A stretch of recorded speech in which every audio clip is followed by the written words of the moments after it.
What's going on, team? Welcome to today's daily sprint and a little infusion of a little bit of wisdom and ways to get our life going, our businesses going in the right direction and gaining more purpose, passion, and meaning to our entrepreneurial lives.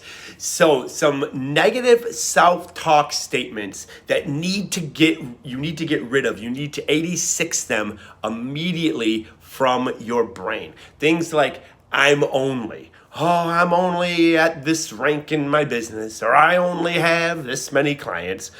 Get rid of it. Number two, I'm just starting out. I'm just at the beginning, whatever it is, or I can't. I had a football coach, every time I said the C word, he called it, it was 25 push-ups. We're not allowed to say I can't.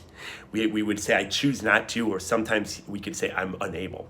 So here's the thing, your body hears what your mind says. So when you have like those hunched forward shoulders, that low physiology, it's because we're using negative self-talk, and some of us are doing without even knowing. So hopefully you're watching this right now and it's bringing awareness. 5 ways to get rid of negative self-talk, and I love these.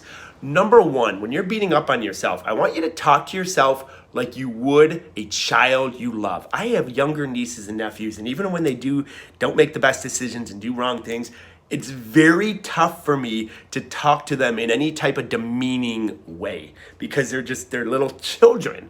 So talk to yourself the way you would talk to a child that you love, number 1. Number 2, give your inner critic a nickname. That is awesome. So I give my inner critic a nickname.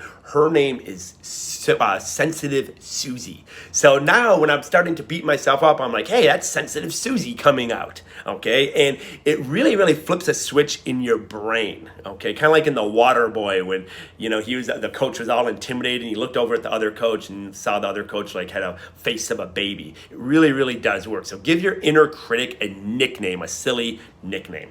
Number 3, assume the opposite.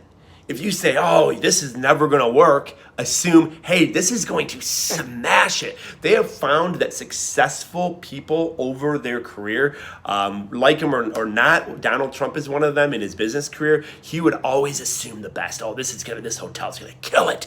This is going to be the greatest thing since sliced bread. And that gets into your brain and it becomes a reality, literally.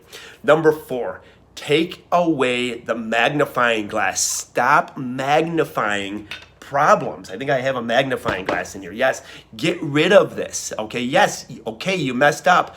Don't put a magnifying glass on that problem. Okay, deal with it and move on. That's called catastrophizing. Yeah, I know, say that 3 times. But catastrophizing is a big thing that entrepreneurs and growth-driven people do because we tend to be a little bit more reactive, type B personality. And number 5, marry the process and divorce the result. Quit beating yourself up because you didn't hit the goal, you didn't hit the results, you didn't make the rank, you didn't make the money you wanted to, you didn't get the amount of clients. Marry the fact that you are growing, and marry the fact that you've done a lot of small wins and that you're marrying that process. When you marry that process, you will never put a ceiling of yourself with a goal because you will surpass. You will never stop growing. So those would be the top 5 things to get rid of negative self-talk. Evict it from your brain, from your home, from your mind. Thanks for tuning in. Appreciate it. And you have a great growth-driven rest of your day.